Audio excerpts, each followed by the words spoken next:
है तो मीरापुर सीट से भी बीजेपी आगे चल रही है।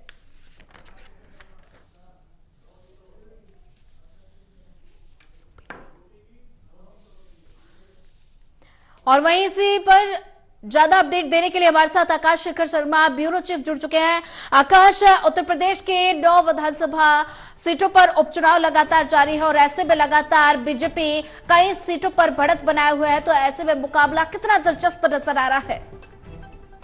देखिए सोनिया, अगर बात करें तो मैनपुरी की करहल विधानसभा सीट से जो है तेज प्रताप यादव जो है 16,440 वोटों से आगे चल रहे हैं जी। इसी तरीके से अंबेडकर नगर की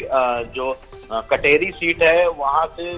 भी समाजवादी पार्टी की जो प्रत्याशी है वो 2,910 वोटों से आगे चल रही है छठे राउंड में जी। कानपुर की सीसामऊ सीट से जो है सपा के नसीम सोलंकी तकरीबन 22,398 वोट से आगे की बढ़त बनाए हुए हैं। तो ऐसे में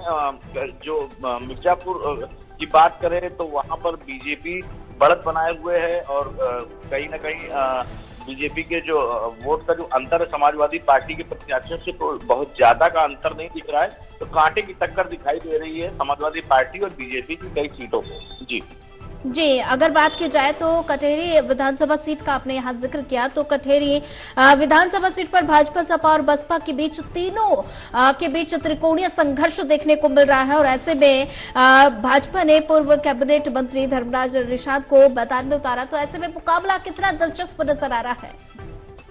देखिए, जिस तरीके से वोटों का अंतर में समाजवादी पार्टी जो छठे राउंड में तकरीबन जो समाजवादी पार्टी के प्रत्याशी हैं वो 2,910 वोटों से कटेरी विधानसभा में आगे चल रही, तो इसका एक सहज अंदाजा लगाया जा सकता है कि जिस तरीके से 2,910 का जो मार्जिन है एक अच्छा मार्जिन माना जाता है और ये आगे कितना बढ़ता है ये देखने वाली बात होगी जो आगे के जो राउंड होंगे उसमें।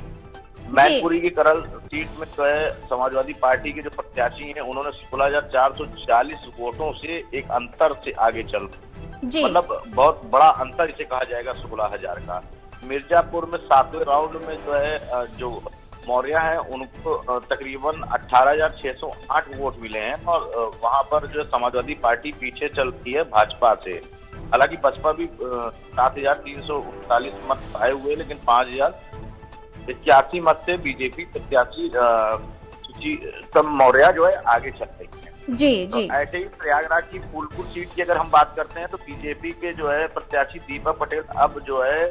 1,937 वोटों से आगे चल रहे हैं, मतलब कांटे की टक्कर देखी जा रही है समाजवादी पार्टी के जो है मुस्तफा सिद्दीकी के बीच में और दीपक पटेल के बीच में जो भाजपा के प्रत्याशी हैं।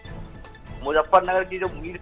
मीरपुर सीट की अगर बात करेंगे तो चौथे राउंड में आरएलडी प्रत्याशी मिथिलेश पाल सपा से आगे चल रहे हैं और 10,229 वोटों से आगे एक अच्छा अंतर इसे कहा जाता है कि बीजेपी के साथ में मिलकर के आरएलडी चुनाव लड़ रही है। तो ये सारी चीजें एक अच्छी बीजेपी के लिए एक अच्छी प्रत्याशी के तौर पे जो लोगों का चयन हुआ था वो दिखाई दे रहा है।